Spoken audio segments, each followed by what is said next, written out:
Hi, so I wanted to take an intermission to talk about how make is not a task runner. I wanted to talk about shell scripts, POSIX compliance, and what differentiates something like a build tool that produces an artifact from a task runner itself. Okay. Out in the wild, you will probably find make files that have rules in the make files. I'm not going to explain make. These rules in the make file do a whole bunch of commands. Okay? However, that's not ideal. And the reason why it's not ideal is make really ought to be about running a rule, getting a result. There are some effect-based things like cleaning the target directory, checking for dependencies, setting up environment variable for dependencies, etc. But it's all orchestration around generating some artifact or artifacts, okay? Now, why shell? And why not something like Python, JavaScript, etc.? Ruby, you name your favorite dynamically typed programming language. I am not against using a different programming language or a scripting language in particular than shell to run tasks. But what I am against is specifically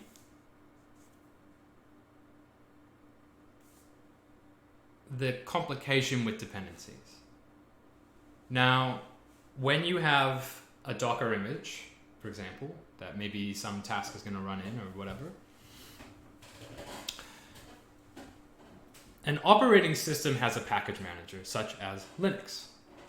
Debian uses the apt package manager. The apt package manager looks in its sources and it finds, things that we might want to download.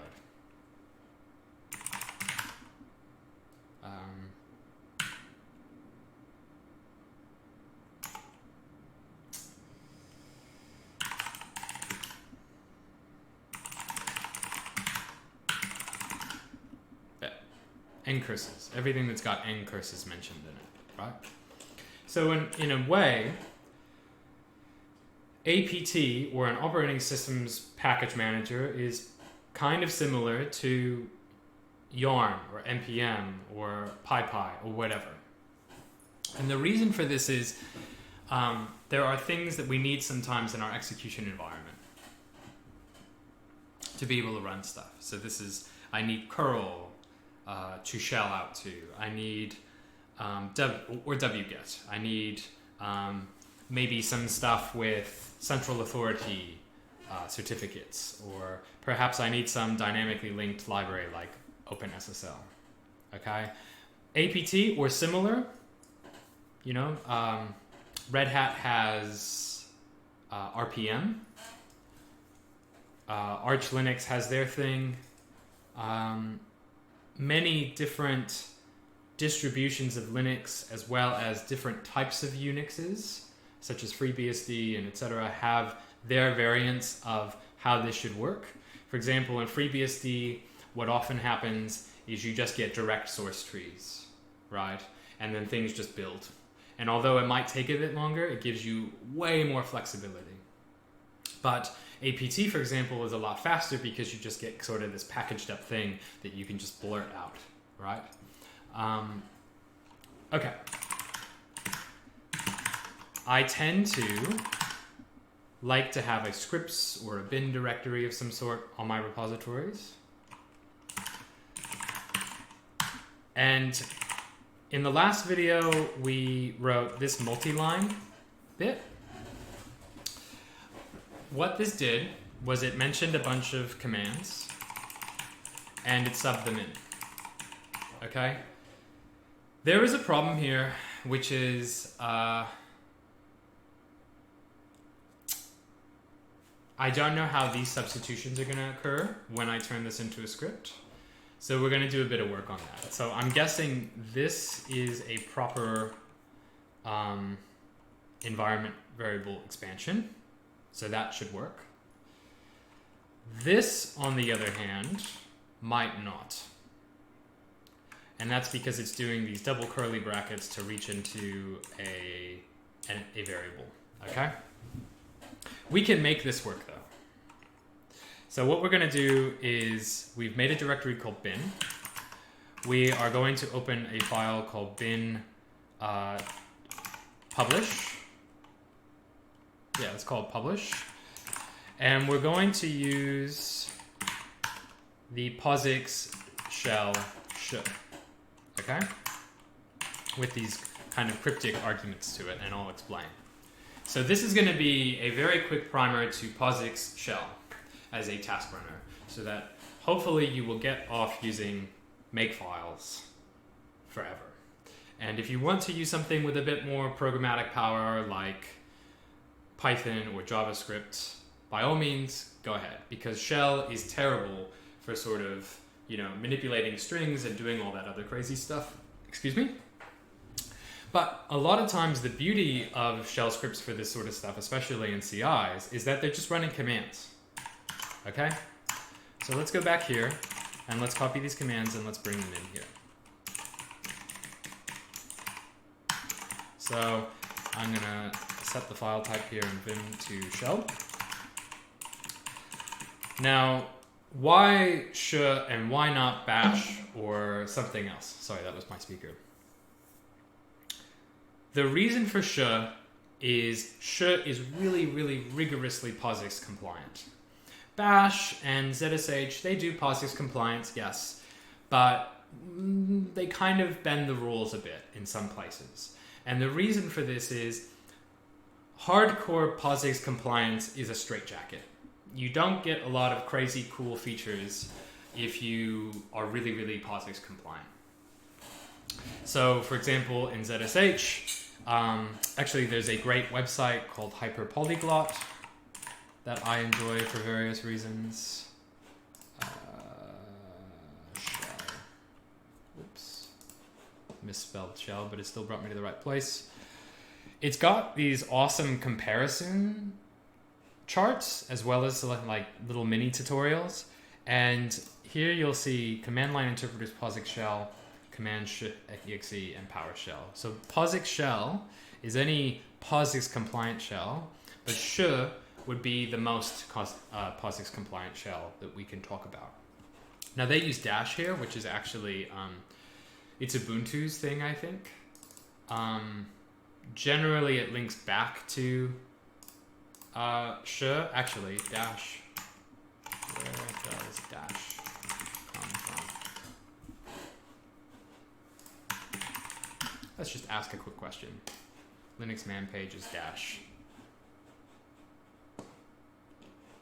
Is the standard command interpreter for the system conform with the POSIX 1003.2 and 1003.2a specifications? Okay. And I really have to get rid of these ads because it's driving me crazy. There might be a story behind this. I don't totally know, which is great. So that's something I can read up on.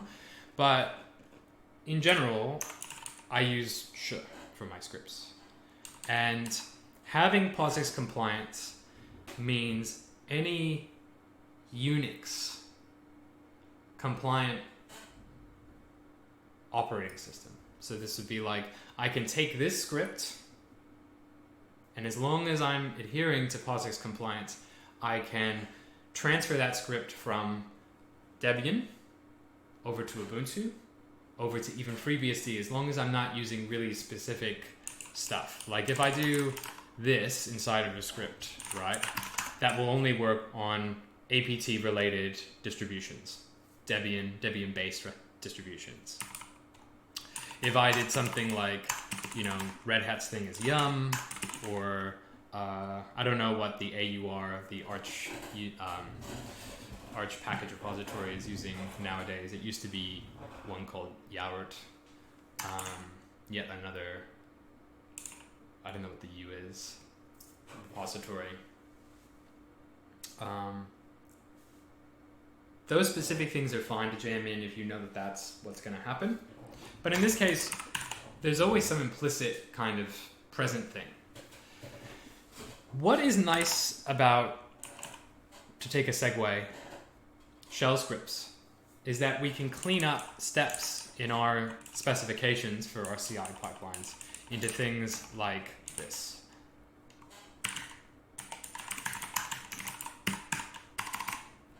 Too easy, okay? Now we have all the steps here, and all we have to do is we're gonna have to fix this secrets GitHub token thing, but we also need to mark this guy as executable, and having that, what's called the shebang here, bin sh, means that when you run this script, the kernel understands and looks for this header, and if it finds one, it will then run that thing, okay? Now -e means if there are any errors whatsoever, exit the script. If you don't have -e, and you can also specify this like that, then any errors that occur should stop the script. Sorry, so if you don't have -e, any errors that happen are going to effectively, how do I explain this? They will just, they'll be reported, they'll have standard error, etc., but they won't stop the script from continuing on. You'll have other tasks continue on. So let's say that the Docker login failed, then it will still try to build and still try to push, okay? U is for unset. Okay, so think E is for error, U is for unset. The purpose of U is if I have some variable like GitHub SHA over here, okay? Then GitHub SHA will not be released. I mean, this script won't run if GitHub SHA is not set in the enclosing environment, okay? And there are some tricks around getting that to work. I don't think are worth going into here today. That involves kind of like some shell specific kind of tidbits. And I can explain those in a blog post or in a smaller video later, but the third option here is X, and you don't want this on everything, right? If you ever spill anything like this secrets token, you don't want that. But if you ever want to debug a script, what X does is it will print out these little plus signs, and it will show you what is actually running with what substitutions are present, right? So since we have a secret here, we don't want to expose that secret in the logs, so we're going to turn off that tracing. Now, one caveat is -e works for almost everything except pipes. So if you have piping going on and you want the script to fail in the middle of a pipe, you don't want other parts of the pipe to continue on, you can say set E, U, O, and then you can say pipe fail. O is for option, and pipe fail is that option. And E and U are really just option aliases, right? They're quick ways to turn on certain options. Okay, so we've got Docker, and we log in, and then down here we're going to say the GitHub token, like, so let's copy this, go back here.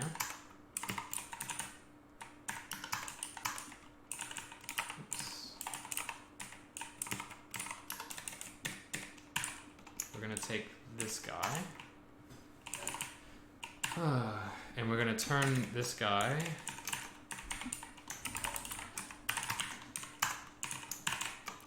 into an environment variable. That's how we're going to fix this.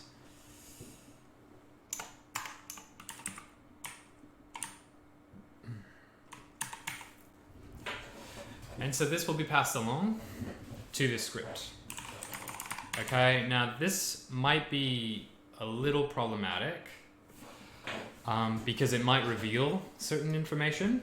So I want to just sort of do a test drive where we say GitHub token equals foo, bin publish. So this will be broken, and then GitHub token. And yeah, so let's check out the topic scripts. Yep.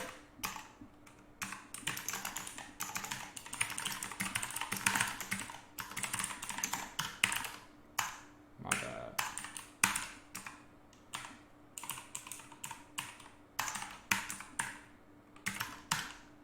There you go. Now, in terms of POSIX compliance, there is a really, I normally am not a fan of linters.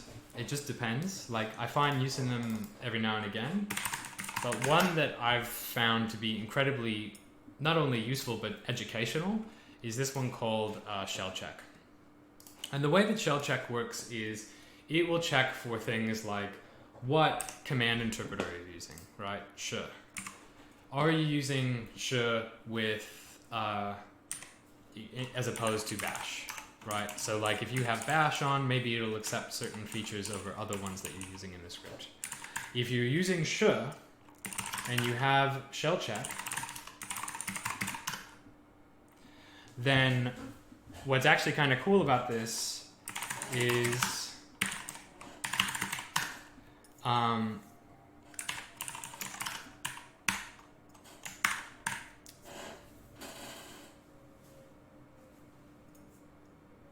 it will try to push you into really good best practices for ensuring compatibility across platforms.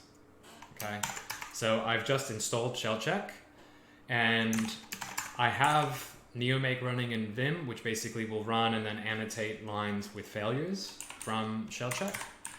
And what it's saying is it wants double quotes around where these environment variable expansions are, because when the expansion occurs, it could have spaces in between it, right? To give an example of that, like, let's say the GitHub token is actually something like gets expanded to foo and then, you know, echo some secret bar, right? That's like assuming it's malicious. Or maybe it's expanding that to something that just doesn't make sense, right? So like foo bar baz. And then Docker login fails because it's like, well, what's this bar and this baz argument? Okay, so what quoting does is it will actually make this happen. Okay?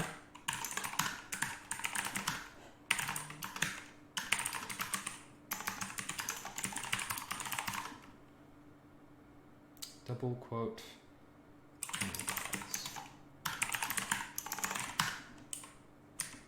Cool. Now let's run this guy. The build Docker thing is failing. And again, it's because the login is failing. And you'll see here that the GitHub token equals foo thing happens. So what we want to do is we want to run this in such a way as to not expose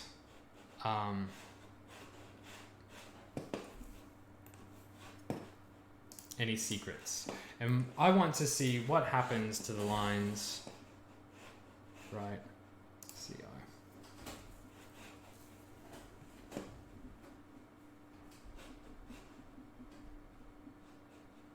Where was it? Build Docker image. I want to see what happens to that secrets thing, because I don't want that exposed. Okay? And yeah, you'll see, I think it's kind of aware, right, of what's happening. And so it tallies out this this option. Okay, so it may not make 100% sense here to have this be present. You wouldn't set it in that manner. But, you know, we could say something like this is passed in as 1, right? And this is the first argument into the script. And then maybe that is just like GitHub token.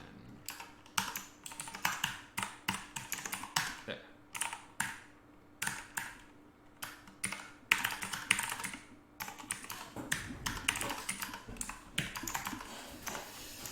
Pass secret token as first arg to.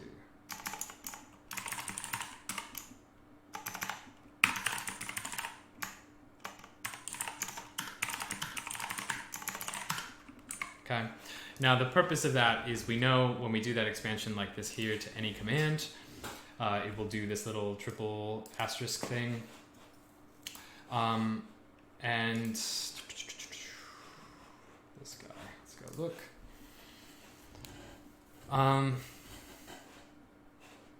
And with that triple asterisk thing, it will then pass that on to the script. Okay, so we've kept it a secret. There you go, been published with this thing. And login succeeded, and now it's doing its bit. Cool, so to recap, we went from a very messy kind of 3-line, inline number of steps that this build Docker image step should take, or job, and we turned it into a script. And now this script is reusable like anything else, right? So any other step that needs to do publishing can use it, and even people locally can run this, right? So if I have access with GitHub SHA and the secret, I can pass that in. Now, is this ideal? No, not necessarily. With other CIs, you could have some secret variable that just always gets remmed out. And then because we're not tracing the output of this script, you wouldn't see any of that. So for example, like what may happen in some CIs that you can sort of do here, deploy keys, secrets. You can set this thing. And these are always encrypted, and you just say foo, and there's the value, right? So maybe this is like your access keys for AWS or Google Cloud Platform or whatever. You can shove them into there as kind of a quick temporary thing to enable you to do that. And then if you were doing this locally, you'd have to obviously have those credentials as well. Now, if you wanted to, really, you could mimic this in a language like Python or JavaScript or Ruby or whatever. And these would just be shells, right? Like shelling out. So I don't know what it is off the top of my head. JavaScript node run process. Child process. There you go. How to run an external program. So child process is the name of the library, and then we run exec pwv. So if you wanted to, you could run something like this in Node. And you could say exec like this guy.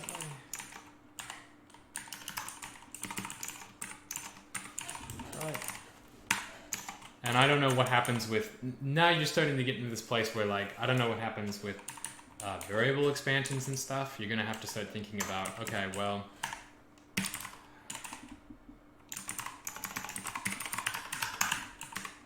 you know, some argument that gets passed in, so like get first arg to node script.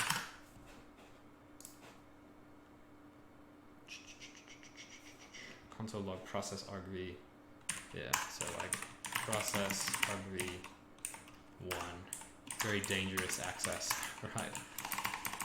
And then like depending upon which thing you use, which version of Node, maybe you have that's what it is, right?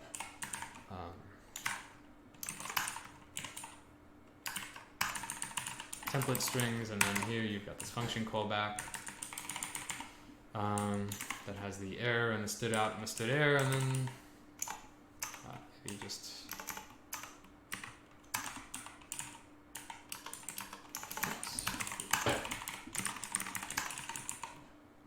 That's it. And then you'd have to do that for each of these. So maybe you don't pass one of these guys. Right. And then your other ones go in there. That's how you would do it, right? But there is one problem. When you start to do publication, or excuse me, when you start doing task running in this manner with an external programming language, you get the added power, right, of being able to do all the programming things that you want to do from that programming language. String manipulation, you know, comparing integers, you know, quite sanely. You can do all this stuff in shell. It's just, it's not as expressive as you'd want it to be, and it's very cumbersome. And in fact, the whole philosophy behind shell scripts is that you're just composing together little programs, okay, little binaries. As a general rule of thumb, if you're not already aware of this, deploying binaries is a better practice, or having binaries available is a better practice, again, for the sake of portability, because now you don't have to have dependencies lugged around with you or installed. As I was saying, the problem that happens when you tend to have these programming languages as third-party things instead of shell code is you wind up with people jamming in extra dependencies to make things run. You know, they want to use some external dependency because they don't want to write the code and they just want to quickly get things working. But now, anytime you want to run those tasks, you have to be able to install the dependencies. And in order to install the dependencies, you have to be in an environment where those dependencies can be installed, right? So maybe those dependencies have native binaries that they require building off on the side. That's a problem, and that happens actually fairly often with certain things. Cryptographic libraries, right? They want to have maybe a C library available to them, or even build one, okay? This happens a lot in Elixir and Erlang land, where they'll build like what's called a native, what's it called? A NIF, a built-in function, a NIF, hold on. What's the I for? Native something function.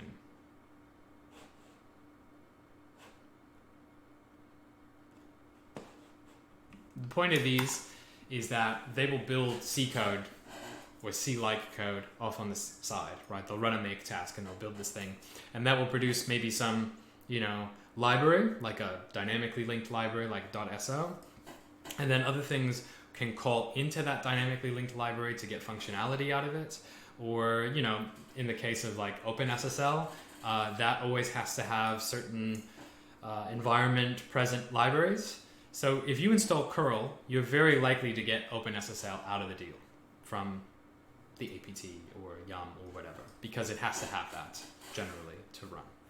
But if you install curl and you do it in a manner that, and you just use those tools, right, then you only have one package manager to deal with, which is the operating system's one. And this is my argument, is that generally going to that second level of dependency management, where now you have the operating system's dependency management layer, as well as NPM, Yarn, pick your flavor, PyPy, whatever it is, gems. It's an unnecessary added complexity to something that can be quite simple. Okay, so this looks great. We have sort of verified that the, let's see here, this is being hidden, fantastic. It's doing its thing, and it's still building like a champ. So let's merge this in. And that's it. And now that we've done this intermission about kind of cleaning things up with scripts, you can sort of see that every new task that you want to introduce into a repository is just a new script. And people can quite clearly be able to say, oh, well, I want to run the development server, or, you know, I want to clean up names across my repository. So a great example of something that I wrote the other day that is not in the format I generally like, but I did as a quick hack. I have my blog website as, you know, just open source code. And in here, there is a rename script. And this rename script just goes through all of my posts. And it was intentionally meant to turn everything that had underscores into dashes. Okay, so I took all my markdown files that had underscores in them and I turned them into dashed names. And that was for SEO purposes, right? Because underscores to search engine crawlers aren't recognized as individual words. They're actually globbed together. They're ignored. So this was a really simple script, and this would go into like a bin directory. And that's just an example of another form of automation that's really powerful. Like if you find yourself doing things multiple times, script it. Learn a scripting language, definitely. That's really helpful. That will help you do more powerful things than just shell script. But if you can get away with using pre-built binaries and just stitching them together, you'll see here that like we use tr, which is on every imaginable Unix flavor in existence. Should be on every imaginable Unix flavor. All of these things are quite portable, and it's really powerful to just be able to kind of, quickly hash this stuff up. This goes back to the concept of like compounding value, right? If you have a shell script that took you an hour to write, people might kind of raise eyebrows and go, oh God, you lost an hour's worth of work. But if you have 7 people in a team and that script saves 15 minutes off of 17 people's time every single day, okay? That's 105 minutes. And let's just say that I'm going to just pretend that people work 42 weeks. So 365 days, right? So that's 5 days a week. And they do it, let's say 43, let's say they're missing 10 weeks in a year. So that's, how do I go down? That one. So I want to say 2050. I'm losing my train of thought. So that's how many minutes we've saved in the year. So divide that by 60. That's how many hours we've saved in the year. So that's 367 hours. So this divided by 24. How many days does this mean? That means we've saved about 15 days worth of work, right? So that's half a month's worth of work present from saving 15 minutes off of each developer's time. So these sort of like little speed ups really, really turn into big savings. And hopefully that's a much better mental model for, segregating tasks out rather than using things whose whole and total purpose is to generate artifacts like make. Don't use make as a task runner. I'm just begging you, please do not use it as a task runner. If there is something that relates to building artifacts that makes sense in a classical make or auto tool sense, please go ahead, that's fine.